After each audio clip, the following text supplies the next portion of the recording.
warahmatullahi wabarakatuh. Welcome to our last workshop in the first semester. The workshop, as you can see, is going to be about how to write a successful abstract for conferences. Inshallah, the workshop, as usual, will be presented by Dr. Basim Alamri, who is the director of the Academic Writing Center. And you know Dr. Basim very well. He is an assistant professor in linguistics. He works for the English Language Center, and he is interested in second language writing and publishing, corpus linguistics, English for academic and specific purposes, discourse analysis, and technology in the classroom. Inshallah, you'll enjoy a very, very important presentation or workshop today. I'll leave the floor for Dr. Basim. Inshallah, you'll have a very, very useful workshop. Thank you, everybody, and enjoy it. Assalamu alaikum. Thank you, Brother Kamal, for the introduction. And يسعد مساءكم جميعا. Welcome to our, as Brother Kamal said, welcome to our last workshop in this semester, which is going to be about how to write a successful abstract for conferences. So in today's presentation, I'm going to share with you my experience in this as a presenter, because I participated in couple conferences, and also as a proposal reviewer. So I work as a proposal reviewer here in national conferences and also international conferences like TESOL convention. So I'm going to share my experience with you all, so we can discuss how to participate and how to write abstract for conferences. So let's get started. So in this presentation, so we will discuss these topics. Why do you need to attend conferences? What is a call for a proposal? What is a conference proposal or conference abstract? And we'll talk about essential elements in abstract or proposal, then different abstract formats, and lastly, couple activities. So let's see here. Let's begin with this question. Have you presented or participated in a conference?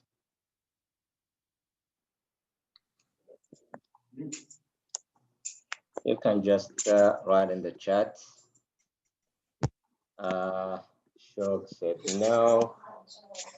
So if you have any kind of experience or any kind of presentation at conferences, yes, and answer yes, okay. Was it international or national here in Saudi Arabia? Okay, attendant. Abdurrahman, I think you learned a lot from this experience, I guess, yeah. Okay, let's see a couple, yes, a lot. International, Hanan, yes, international in Malaysia, mashallah. So as attendant only, okay, so we have, mashallah, participants here who have experience in participating in or presenting in conferences.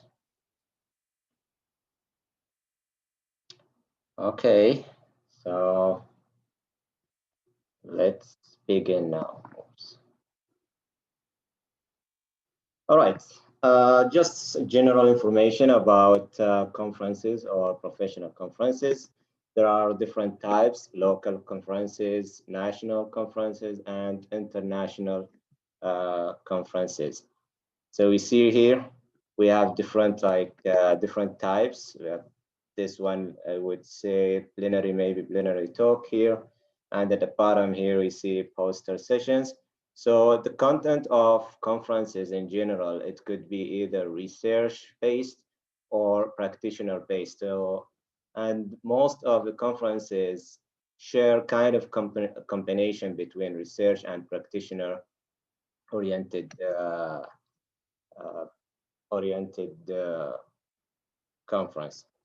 So large meetings typically offer many different sessions presented by various speakers on different topics that are scheduled during the same time slot.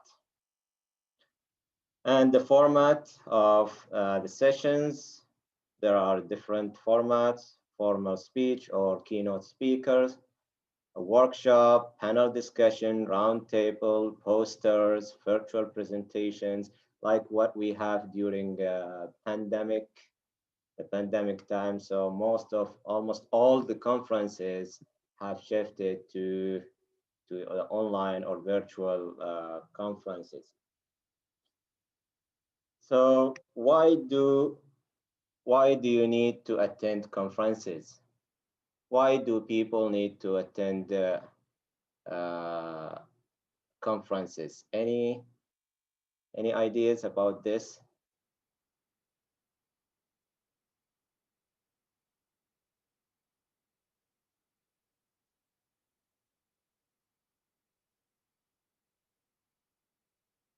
What is the purpose of attending or participating in conferences? To share experience, have an updated, to share knowledge, accent, yes, to catch up in new updates regarding research. Yeah, mostly yes. These are the benefits of attending conferences. Yes, share knowledge and information about certain subject, to get feedback on an early version of your work. If you have, let's say, for example, preliminary result or preliminary study, so you need to get feedback or to get comments from scholars or from attendees or from participants in the conference, so you can get your work there, and you will have attendees, and you'll get feedback. Yes, self-development, communication, see the other contributions. Yes, exactly. Get to know other people in your field, for example, scholars. Hear about the latest research, update your knowledge in this regard, improve your presentation and communication skills. So when you go there, you observe, you see how people present, how they act, how they communicate uh, in front of people. Visit a new place and have fun. This is what I like actually about conferences. You go there, you travel, you have fun there, you discover new places, you make new connections, new friends there, and also you meet your academic, for example, heroes or scholars in your field, so you can get in touch with them. And engage in high level debate and refine your ideas. And lastly here, which is the most important reason here, is just to add a line in your CV. So this is very important. Even, for example, if you wanna apply for a job there or here, they will look at your CV. If they see like you have presentations in different conferences, so this will add points, I guess, to your profile here. Okay, so how do I find out about conferences? How do I find out about conferences? Basically, what you need to do is to look around you. Just Google, for example, ask your friends, ask your class, for example, classroom professors, your director, your colleagues, for example,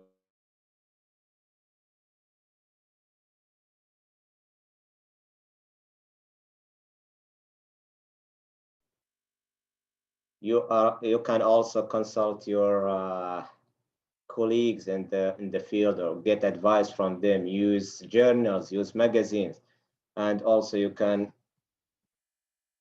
use different websites. For example, Conference Locate. I guess there is a website called Conference Locate, but it's not that powerful because there are hundreds of, even thousands of conferences around the world. So one website cannot have all of these conferences. So you need to know the conferences in your field by using one of these techniques here. Use search engine here, for example.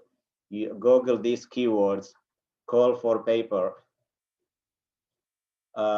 Yes, Hanan. Yeah, exactly. You can also subscribe to conference alert websites and it will send you alerts on conferences. Yes, exactly.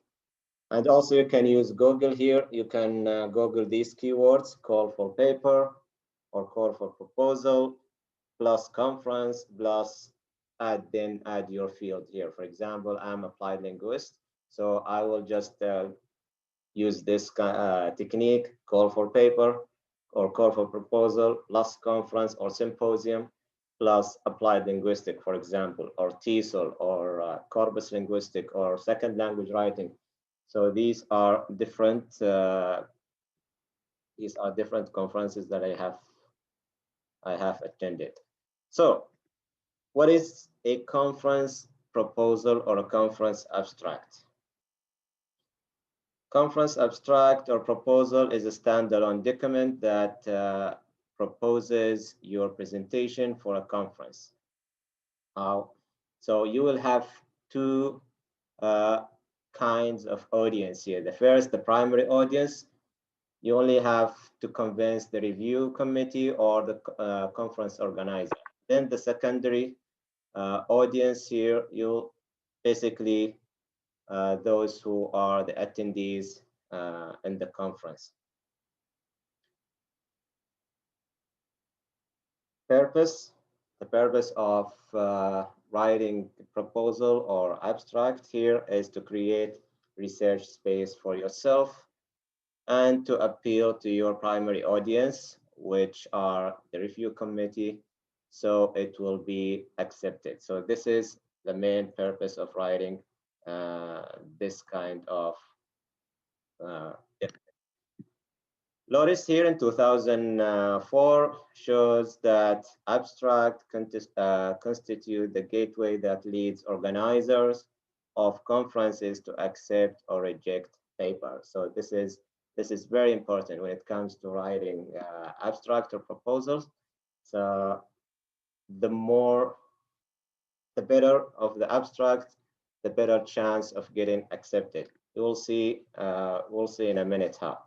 So restrictions, most conferences require that you write the abstract between 150 words to 300 words.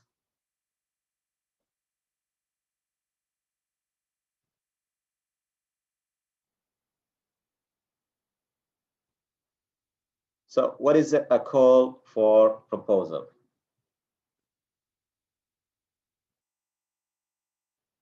What is a call for proposal here?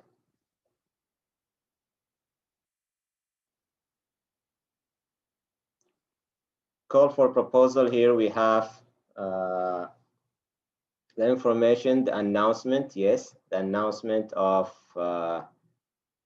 what is going on in the conference, what is it about, the name of the conference, date of the conference, the due date of the abstract submission, and also the location, the city of the conference. And last here, the guidelines for submitting the abstract here, the academic event, yes.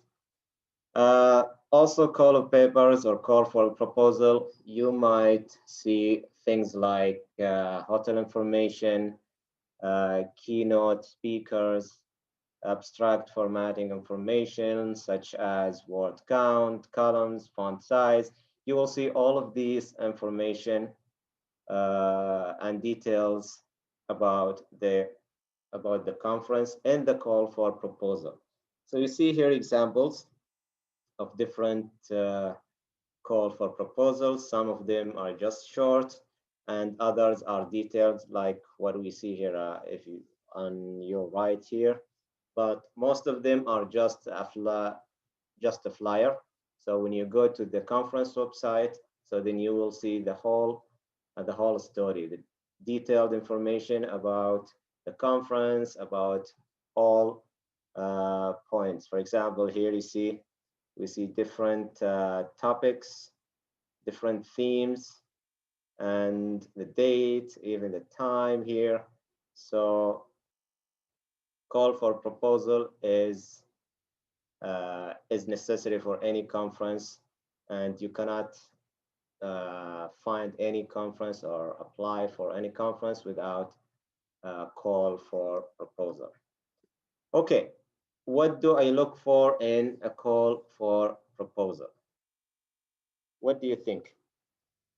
Once you see a call for paper in any conference, let's say in your field, so what do you look for?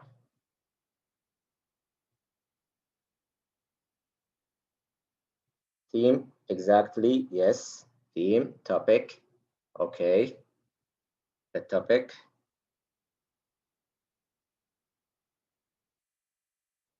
Word number.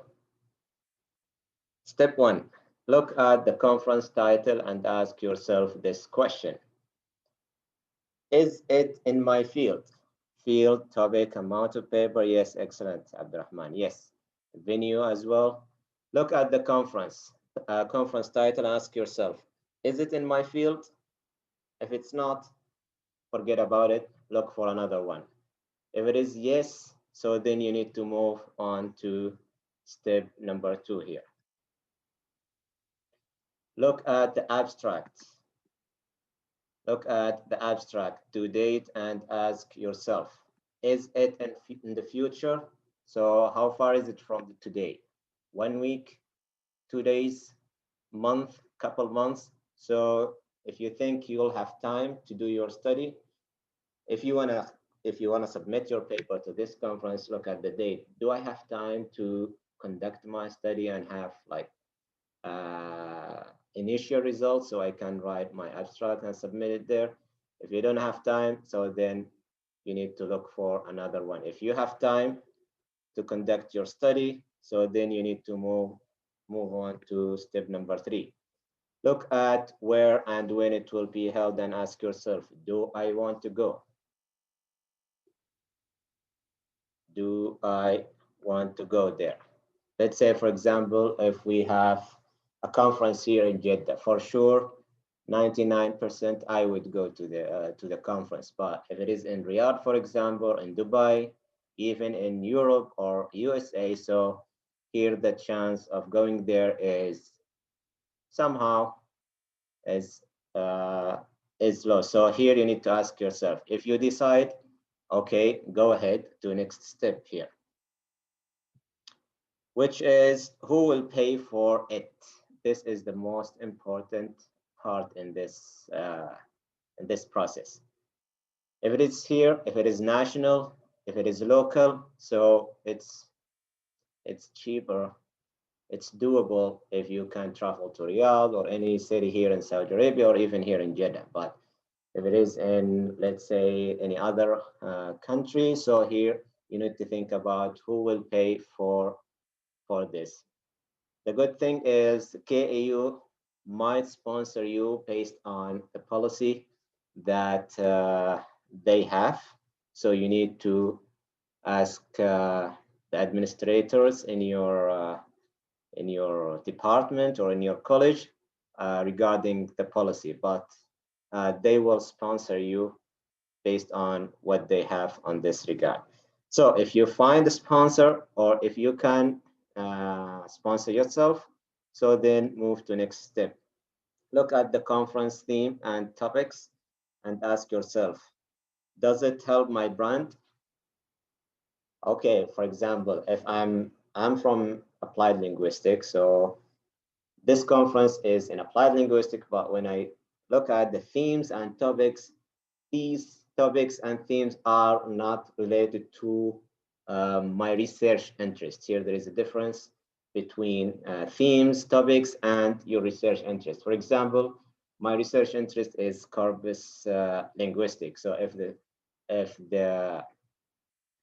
the conference is about, let's say, for example, teaching, so then it's not directly related to my research interest, then here I have two options. First, so I will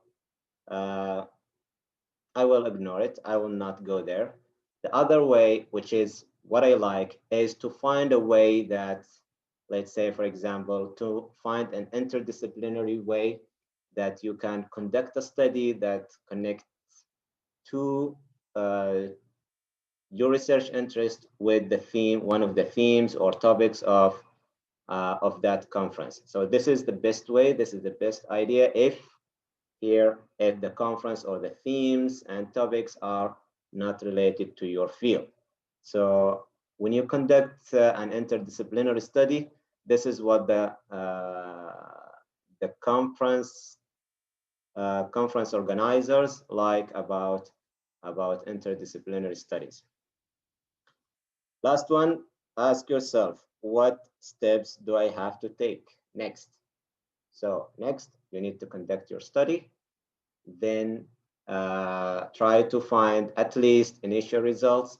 Then write your abstract based on the procedures and steps and guidelines that we will see later on.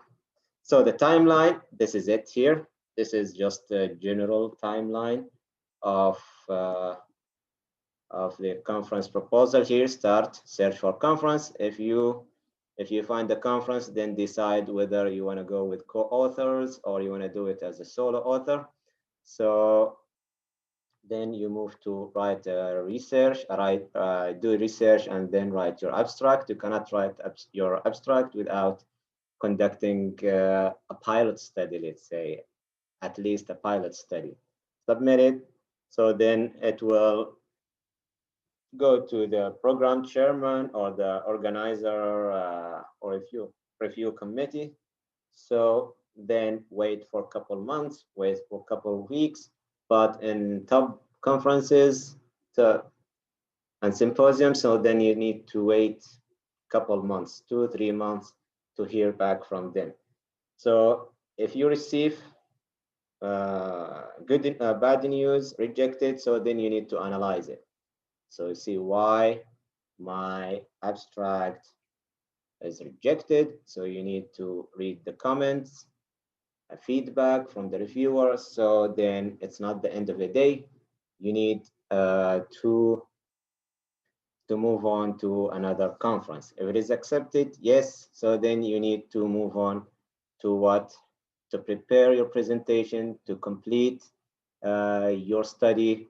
It's okay if you add more results, if you add more information in your presentation, because it's already done. So then you go to the conference, finally present and update your CV. So this is just the timeline for any conference proposal.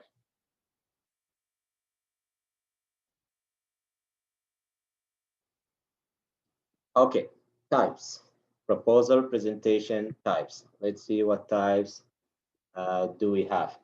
What do you think? How many types do we have when we want to submit a proposal?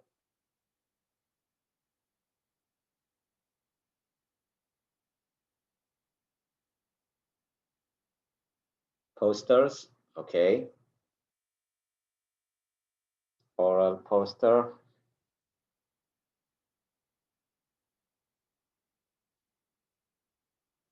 Research paper, yeah, okay. Proposal and posters. How about workshops?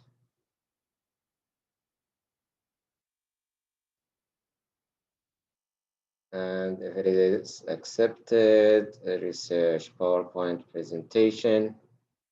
Okay, so here we see the major types or most common types of proposal presentations. So keynote speakers, paper presentations, panel discussion, poster sessions, workshops, colloquium, roundtables, and lastly, innovation showcase. This is just for the exhibition and those publishers and contributors. You see the times here. Paper presentation is just 20 to 30 minutes, but keynote speakers, those who are invited, like scholars, people who are scholars in the field. So the presentation here is going to be from 1 to 1.5 hours. And the rest here, poster session is 30 to 60 minutes. Workshops, I really like workshops here. It depends, 60 minutes, 3 hours, full day. And I had experience of attending full day workshop. It's very engaging, interesting. I learned a lot. So it's not like a workshop. It is separate. It's several sessions there. So when you go to a full day workshop, you will see at least 5, 6 sessions, like many workshops there. So you get engaged, you get in touch with people, you get in touch with them, you learn a lot from them. From them, you share your experience, and maybe you can work with them later on.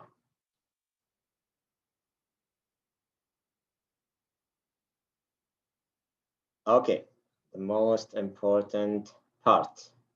Tips on writing a conference proposal abstract. Let me move this here, the chat. Okay, what kind of tips? What do you think tips that you need or guidelines that you need to have when you write conference proposal or abstract?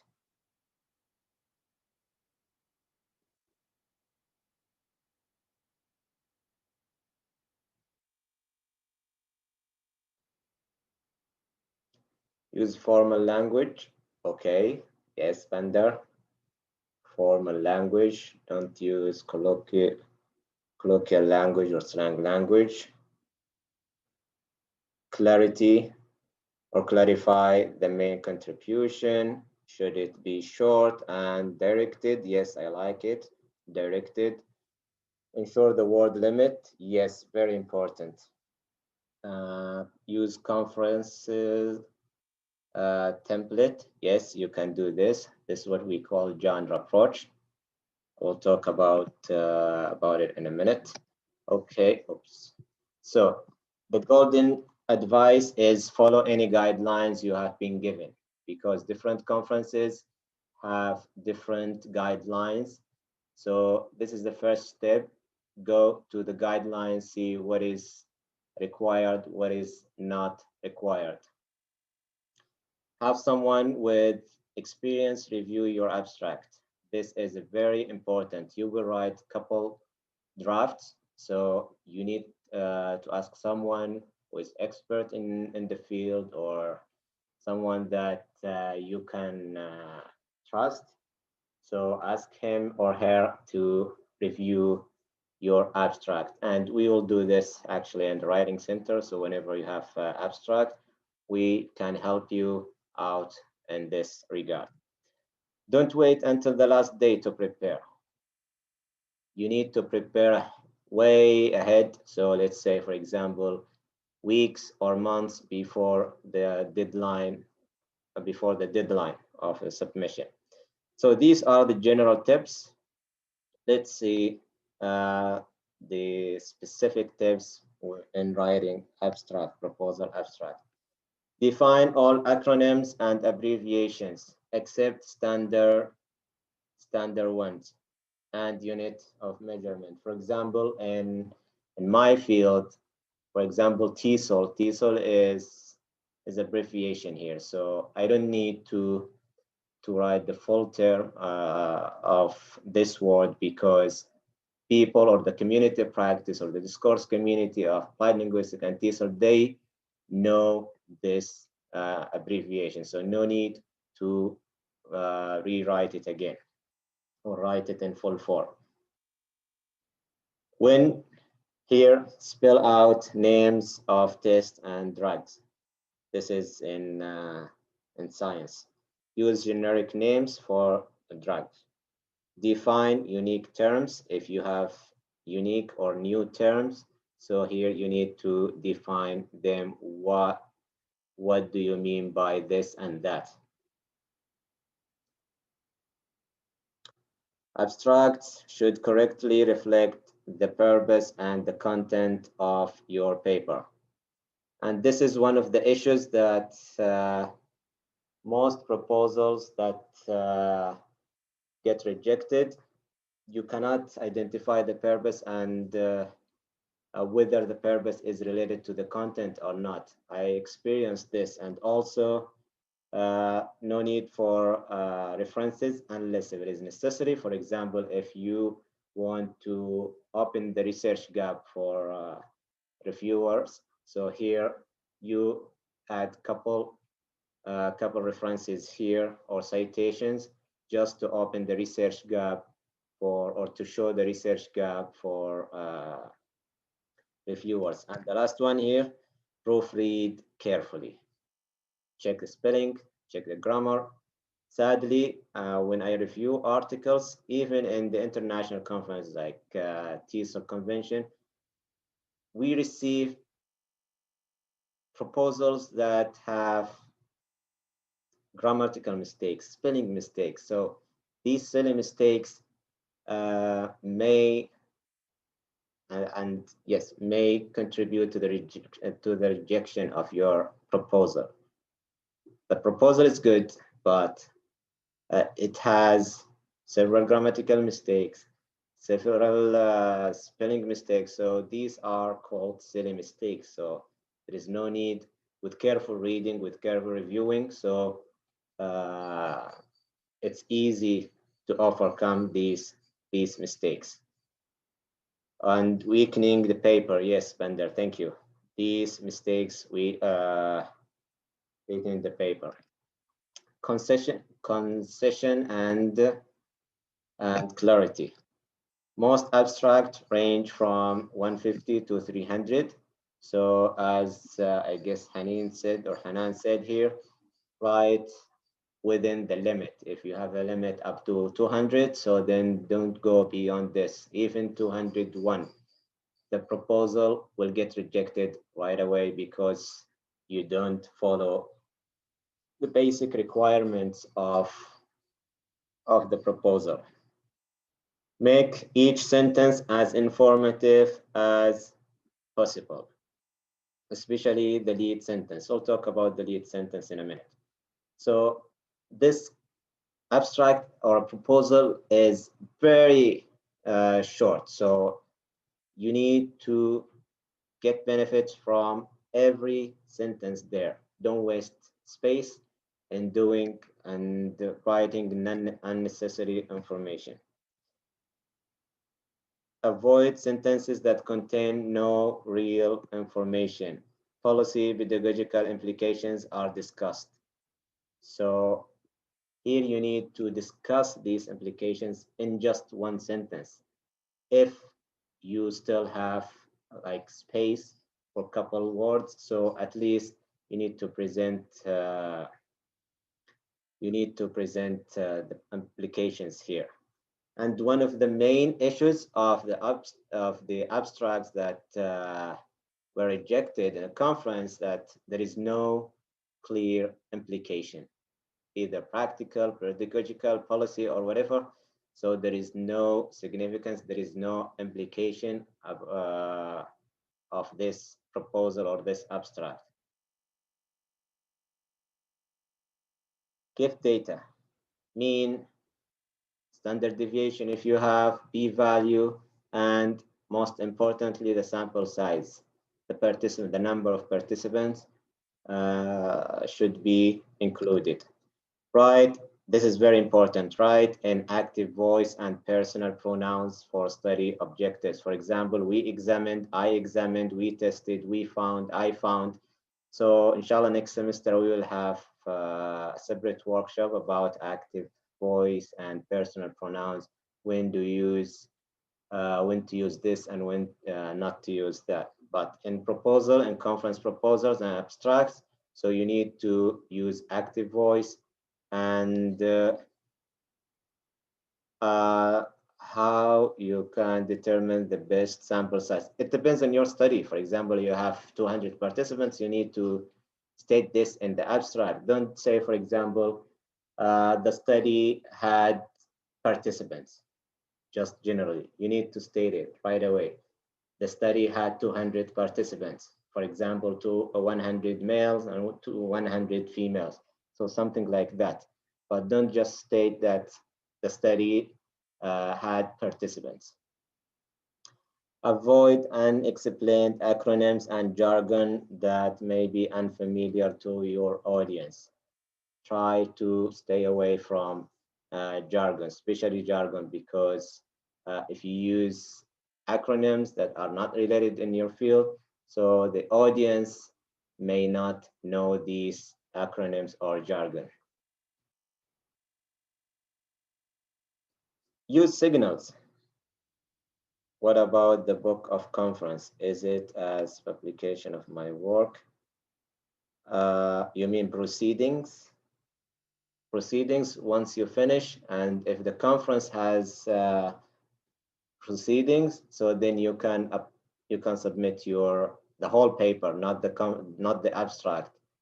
You can submit the whole paper once you finish your paper, so you can submit your paper to the conference proceedings. So use signals.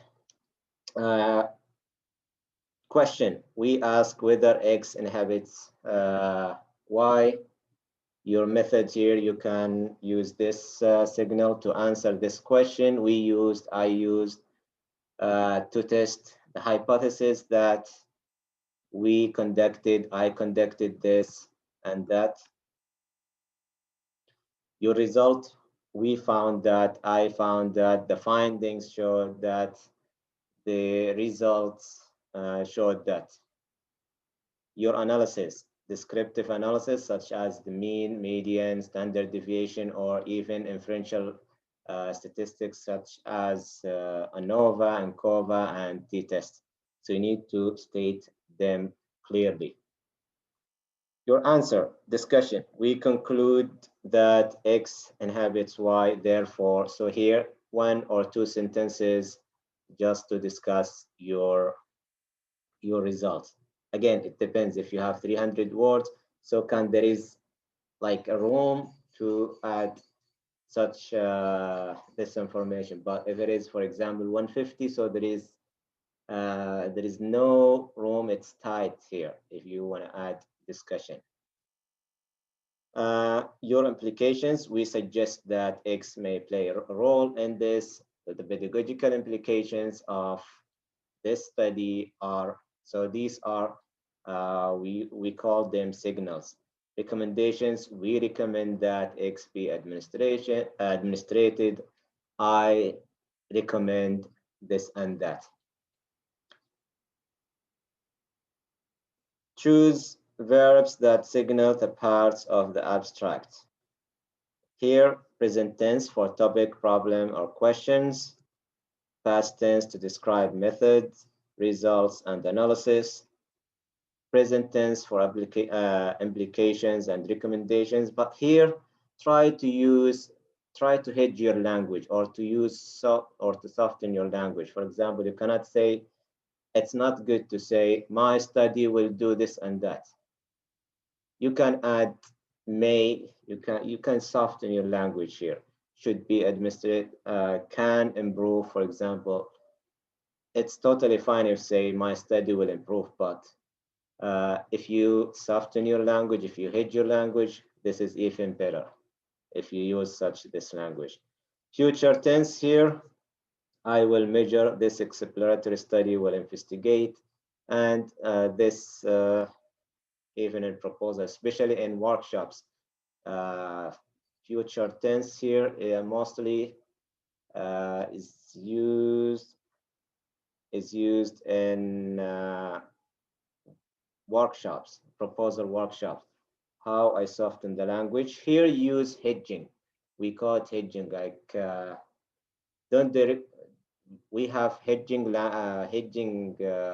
expressions using model verbs. This is one way. Yes, using model verbs, and there are other ways of using hedging. And inshallah, next semester we'll have a workshop about how to hedge your language. Try not to generalize. Yes, this is one way of using hedging. Okay, so formats. What do you think? How many formats do we have? Yes, it is good to avoid future tense. Yeah, but when we have workshops, so then you need to use workshop, because like we will see example of proposal, how to write a proposal for workshop. So how many formats do we have for abstract?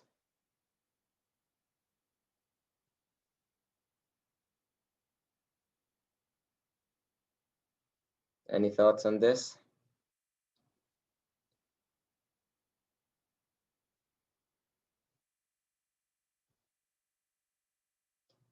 Basic, abstract format, and abstract for specific types of articles or conference themes. You will see difference between basic and specific types of. So the basic format: title, background, problem and purpose, methods, results, conclusions, and implications. So these here you see are basic or essential elements in your proposal or in your abstract. There are other types, specific types. For example, an empirical study, you'll have description of participant or subject. These are additional, yes, MRAD, introduction, method, results, and discussion. And you can add C, conclusion. Experimental method, findings, and conclusion. Here, review or theoretical article. For example, if you want to submit theoretical paper to the conference, so you need to add these elements: brief description of the topic, purpose, thesis, and scope, source cited, published literature or personal observation, for example, and conclusion. Methodological article, here especially if you have a new methodology or a new tool that you want to present about, do a presentation about it. General class of methods being proposed or discussed, essential features of proposed method, range of application. You need to add these specific information in addition to the previous or the main elements. Case study, subject and the subject's relevant characteristics, problem presented by the case example and its solution if applicable. Questions that the case study raises for further research. Okay, so look at this sample here. Without repeating the words of the title, begin the abstract. Let me move this. Okay. Without repeating the words of the title, begin the abstract with a sentence on the research, background, problem, or gap topic of this conference presentation. Then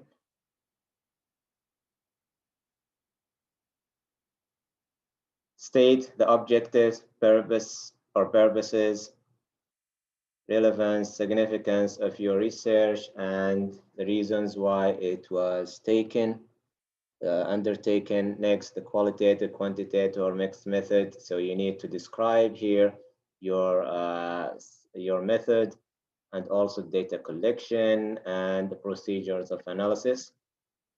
Now you need to outline the main results of the research. and end the abstract with the conclusion and also the pedagogical and practical application. So as Abdurrahman said, so these are what are these elements? We have 2, 4, 5 elements here. These are problem, purposes, methods, results, and conclusion. The same objective or the purpose. You can say the objective of this study is, or you can say the purpose of this study is. So both are the same. So these are the 5 elements. Let's take each element. Let's talk about them in detail here. Title. The title should clearly describe what your abstract is about.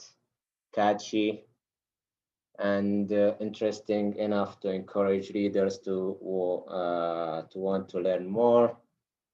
Concise, unbiased, balanced, and precise. Identify concerns, issues, trends of your research. Avoid being cute, inventing forced acronyms, or generating confusing titles.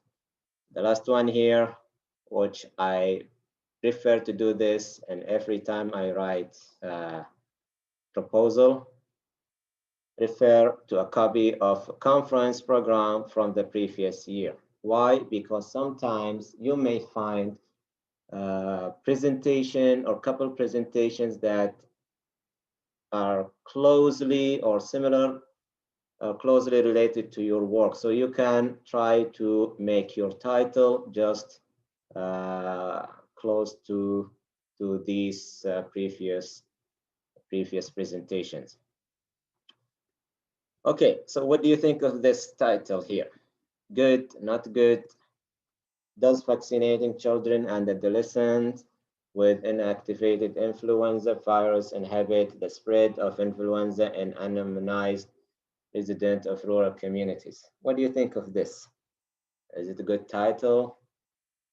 Not good? Long, too long. Yes, it is too long. This title has too many unnecessary words and it is too long. How about this one? Influenza vaccines of children, randomized trials. Should be clear, yes. So is this good?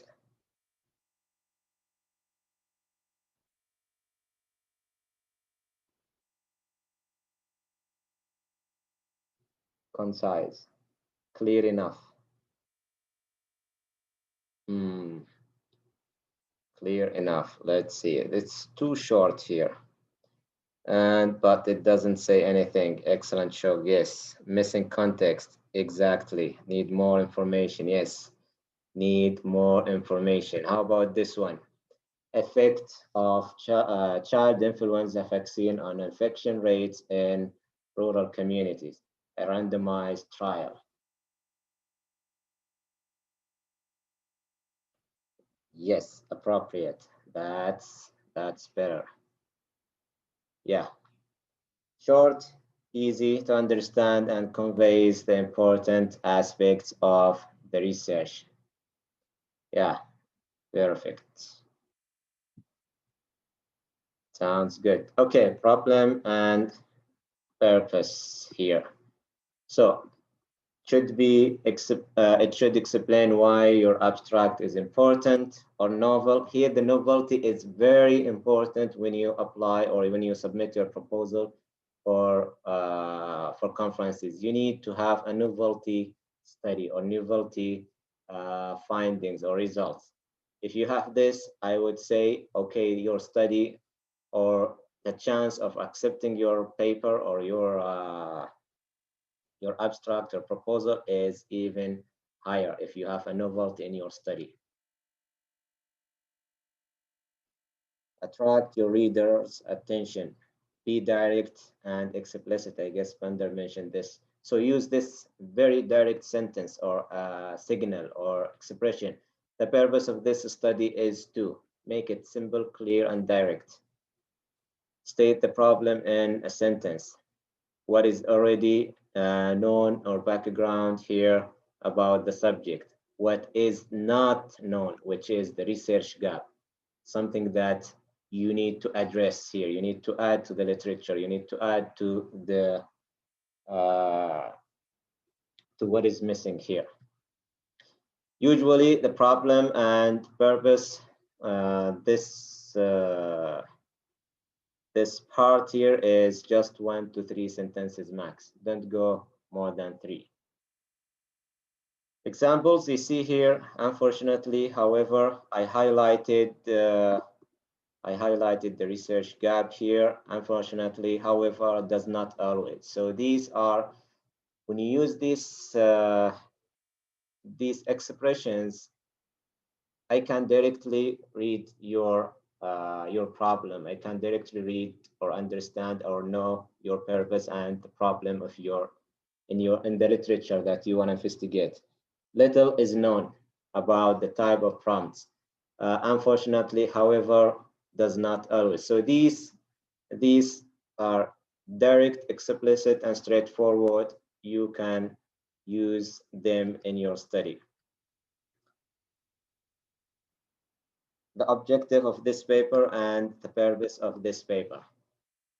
Straightforward, no need to use fancy language, no need to use cute language. Be as explicit and straightforward as possible. Method should explain what you did. What are the most significant details about my methodology? Specific population studied. You need here to tell us the sampling here, how many participants that you have in your study. And the methods here is quantitative, qualitative, mixed method, corpus-based, corpus-driven, or whatever method you used in your proposal. So you need to clearly state it in the third part here, method. Specific, here you need to specify statistic analysis, whether if you have or not, and the measures or tests that you used in your study. What special tools, software, equipment used? Yes, which done. Yeah, exactly. In detail, but don't forget that you don't waste space by explaining concepts or additional information that the audience already know, like the proverb, don't sell snow to the Eskimos. So don't say that TESOL is that and this. So go directly because you don't have enough space. Here is the longest part. In this section, you have to write up to, or you can write up to 8 sentences. So methods and results are the longest part in abstract and writing proposal abstracts. Examples here, you see these are workshops. A comparative case study will be performed, both an industry and policy analysis will be performed, key informant interviews, analysis of qualitative data will be performed. You see too many details about what the presenter is going to do. And here also 100 or 1,650 students were given a questionnaire and provide more details about the questionnaire to measure their metacognitive and cognitive strategies used and were then administered to Cambridge. You see, you need to add these details to convince or to show the reviewers that you are aware of what you did. And one of the major problems or issues in the proposals that get rejected, this is one of them, missing detailed information about the methods. If you miss the important part, detailed, they will just question, where is this, where is that? Why didn't you mention this, and why didn't you mention that? So you need to be concise as well, but you need to be as detailed as possible when it comes to methods and results. Here you need to talk only about the most significant results. Describe your main findings with data. Focus on results that relate mostly and strongly to your problem and purpose. Don't talk about any results that are not related to your topic. Concisely describe how your results pertain to your study aim and purpose. Statements such as to be completed, to be presented uh, are not acceptable. So you need to stay away from these expressions: to be presented, to be discussed. I mean results, because when you go to a conference, so you must have at least initial results. If you don't have initial results, so your proposal will be rejected by the way. Remember to report non-significant differences too, because sometimes non-significant differences might be significant and novelty in your study. This here, it could range between 3 sentences up to 8 sentences. Examples: the result revealed both type of SMS showed that, revealed no detectable patterns. You see, I highlighted words here. 214 studies were included. Then the range, you see here, median, mean, percentage. You see different results here. These are the most significant results, and I'm sure there are many results, but here you need to only pick or choose the most significant and the most important results to include. Why? Because here you need to show the novelty of your study to the committee, reviewers committee. So here, once you provide significant results, so then they will say, okay, you have a novelty in your study. So then the chance of accepting your paper will increase. Conclusion and implications. Here, it should explain your main findings and why they are important. This is very important. Connect your results back to your purpose. Briefly infer the significance of the result. If you have space, then describe the primary take-home message. Conclusion should be reasonable and supported by the findings. Don't write general conclusions or implications. You need to write specific implications or specific conclusion that directly related to your research questions, for example, or the purpose. Concluding statements such as the result will be discussed are not acceptable. You need to at least write 1 sentence to discuss the results. Briefly present possible pedagogical and practical implications, especially if you are going to practitioner and pedagogical conferences. They need this part. What are the practical implications or pedagogical implications of your study? If you just mention the result or pedagogical implications will be discussed, so then they will question this. They will say, okay, so what's the point of coming here and without pedagogical practical implications? So they will just reject your paper because you don't have practical or pedagogical implications. Here, 2 to 3 sentences max. Don't go beyond 2 to 3 sentences because there will be no room for this. You already spent 8 sentences in methods and 8 sentences in results. So I guess here you only need 1 to maximum 3 sentences to talk about conclusion and implications. Examples here, although the conclusion will be of interest, should be the conclusion here, or let me move this. Okay, it should also be of interest to other countries. You see here the pedagogical implications of and the conclusion. For example, here the pedagogical implications of this study suggest this and that.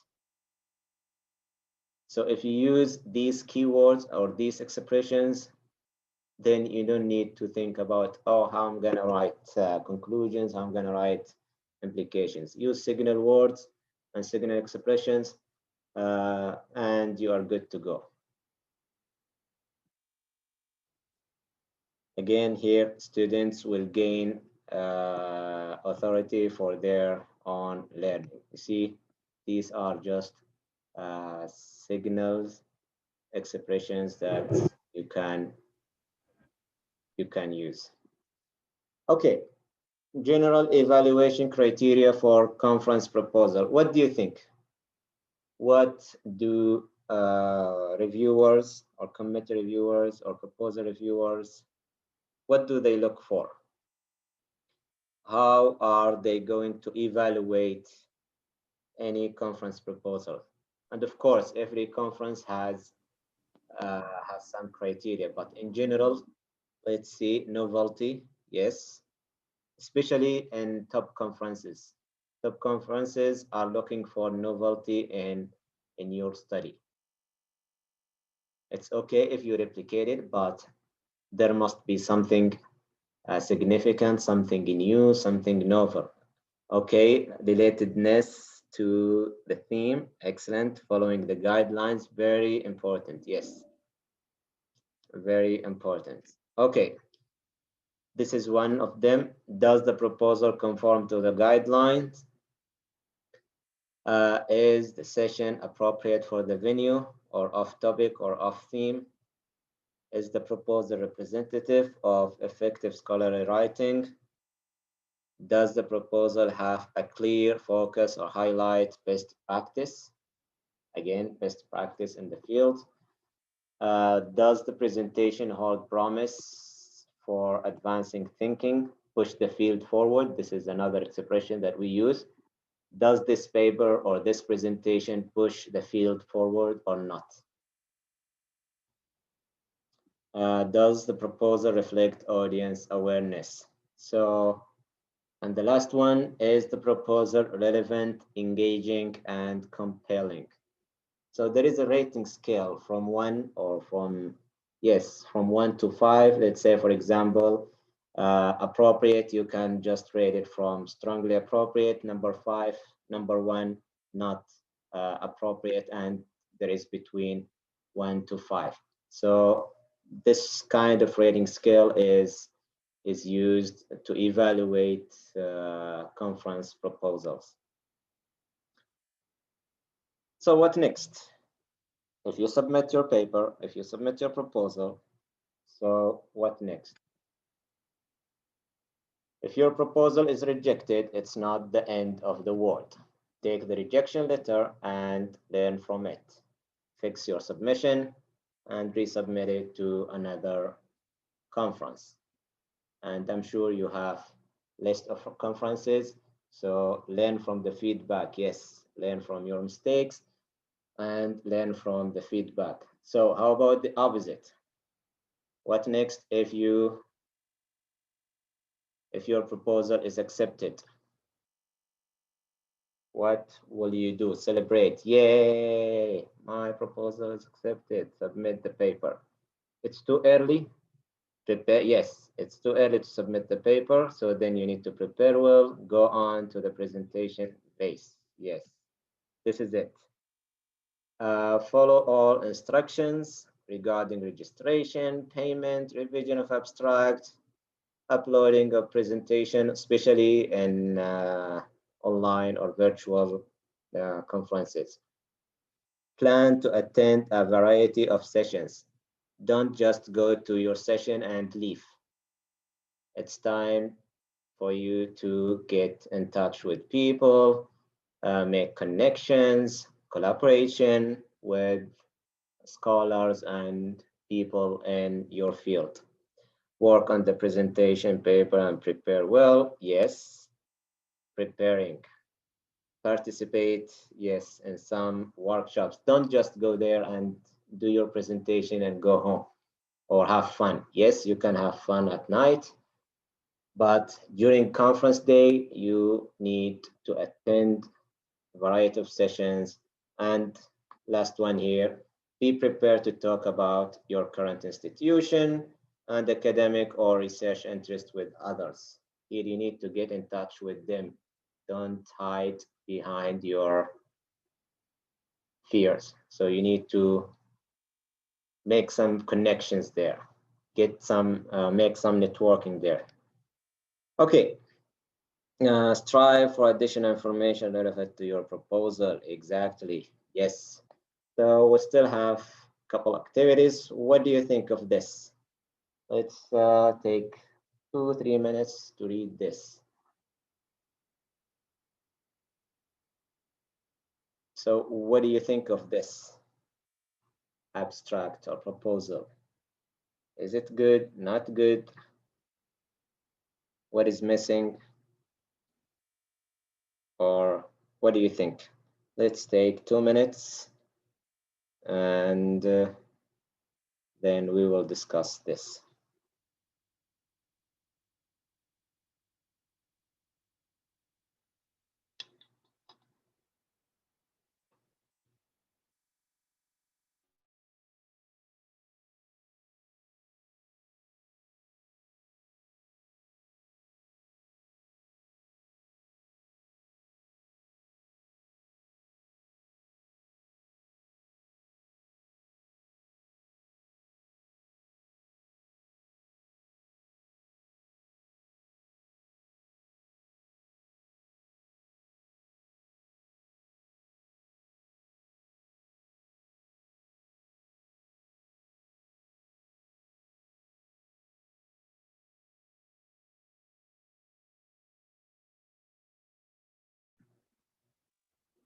Okay.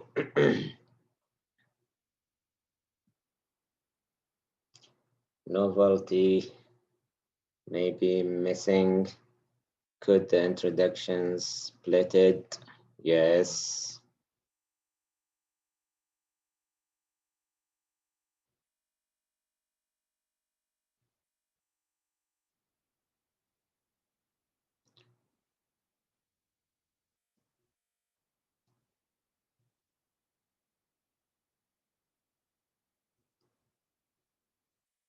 What issues?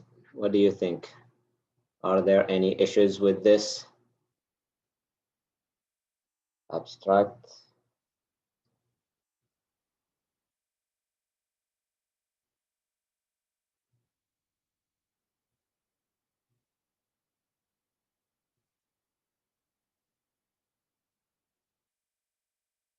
Keywords? Okay.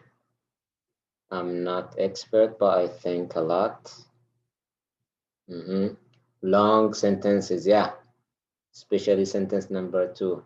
In terms of format, the first sentence is a bit longer than it should be. True. How many sentences? There are just only 3 sentences, which I guess a bit vague. Some missing information, like what?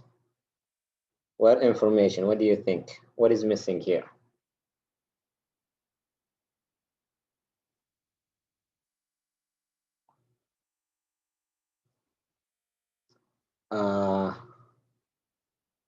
I guess the method is here, but it's kind of vague. Some words are not clear. Exactly, yes. So I'm gonna tell you a surprise right now. So this here, no clear results, no clear conclusion, only 3 sentences, 2 long sentences, and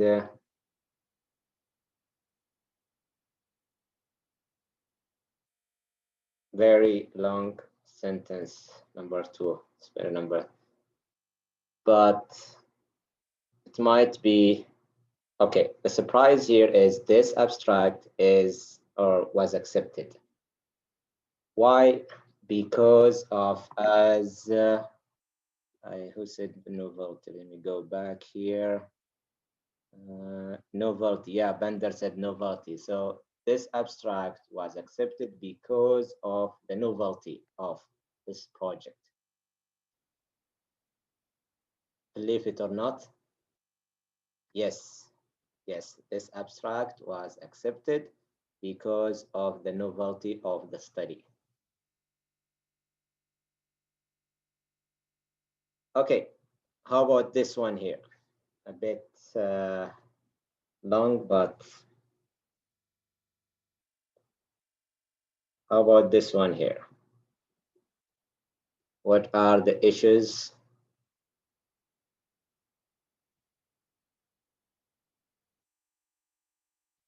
And by the way, the feedback here, this presenter or this, guest presenters got very detailed feedback just to make the study look better. Okay, very long than usual. This abstract is 273 words. The word limit for this conference is 300 words.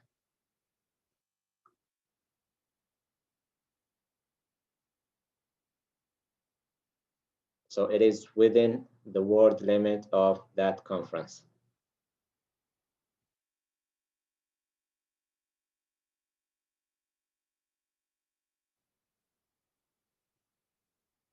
It seems okay. Okay.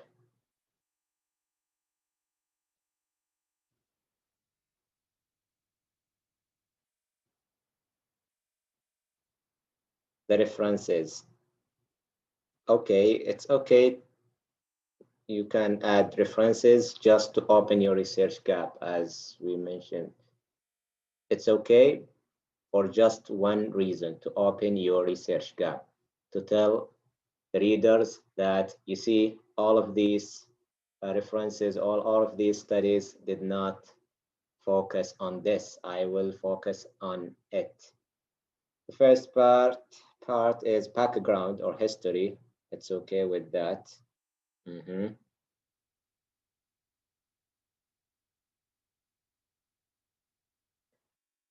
This is why I like genre analysis. This is what we call it, genre analysis approach. So when you analyze the article, when you're any piece of writing, when you analyze, for example, this part, this abstract, when you analyze them, then your awareness will increase. So you will increase your awareness. So next time you will remember the whole procedure, and you can deconstruct any kind of writing just to understand what's going on with the text, what's going on with even the paragraph, what's going on with this paragraph.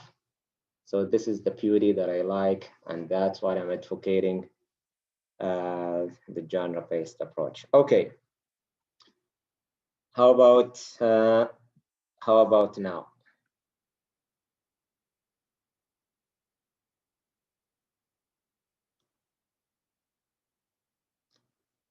If you remember the colors, here we go.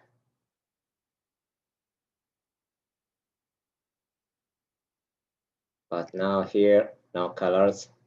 So it's difficult to understand what's going on. I know some people are not from the field, but once they know each part, then here you see problem, background, purpose, methods, results, and conclusion.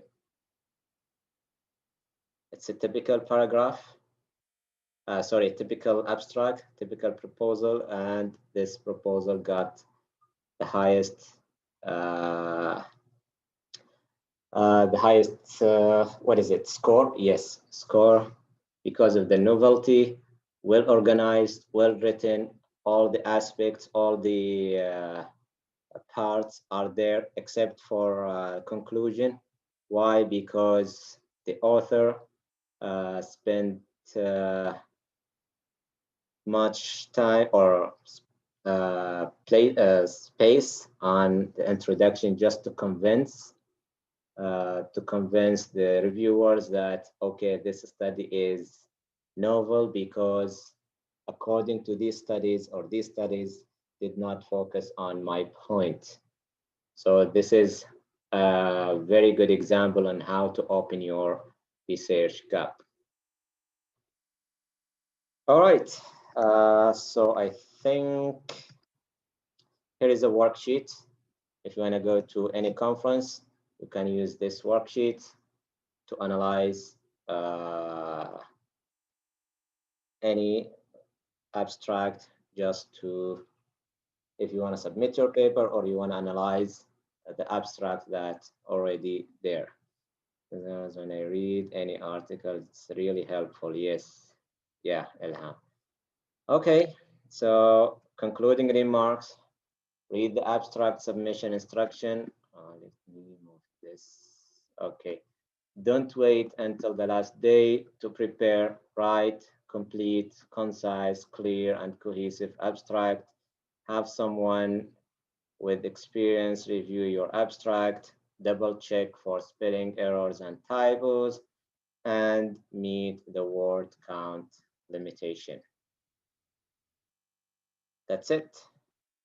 Thank you all, and it's time for your questions or comments. And thank you all. So this is the last, yes, the last workshop, and when you're welcome, Abdurrahman. Okay, thank you again, Dr. Basim. You really saved the best for last and completed the whole circle. ختامها مسك ما شاء الله. It was a very, very informative, insightful, interactive workshop, and I myself learned a lot. MashaAllah, we badly need such workshops. Inshallah, in the future we'll see more and more workshops like this. Ladies and gentlemen, you have 8 minutes for questions if you have any questions. And in the future, please, if you have any suggestions for future workshops, please email your suggestions to Dr. Basim. Thank you, brother Kamal. And here is my reference list. I got all the information from this list here.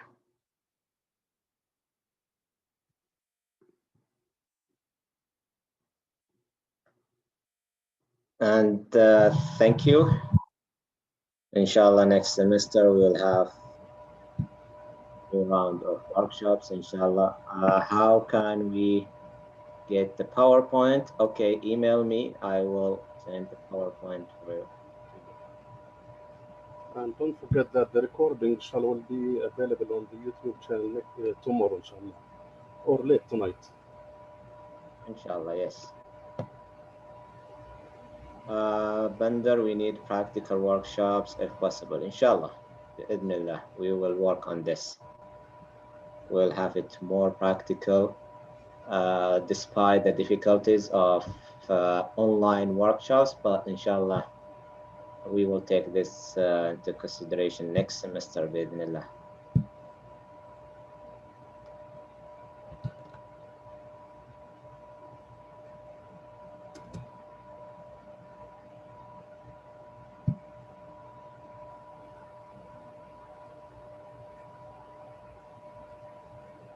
You are welcome.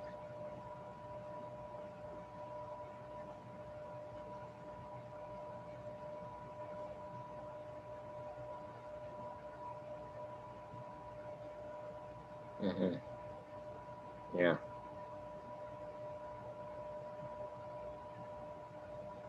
Inshallah, hypothetical conference. Inshallah, we'll have something like that. Okay, so thank you all. Thank you all and we hope to see you inshallah. But don't forget, our services are still there, especially one-on-one tutoring and uh,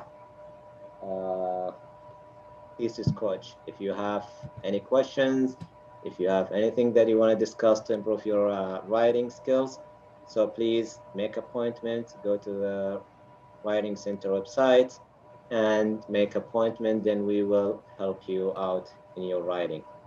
So for now, this is the end of our workshop series. It's been a pleasure. Thank you all for attending these workshops, 24 workshops. Thank you all, and inshallah, we hope to see you next semester, inshallah. And I wish you all the best of luck and success, inshallah. Thank you, and the same to you, Dr. Basim. Okay, then, ladies and gentlemen, by this we can come to the end of our series of workshops. If you have more questions, you can email us. You can go to our website and post your questions, suggestions, comments, look at our new schedules, and so on. Thank you again, everybody. Have a good night. Assalamu alaikum.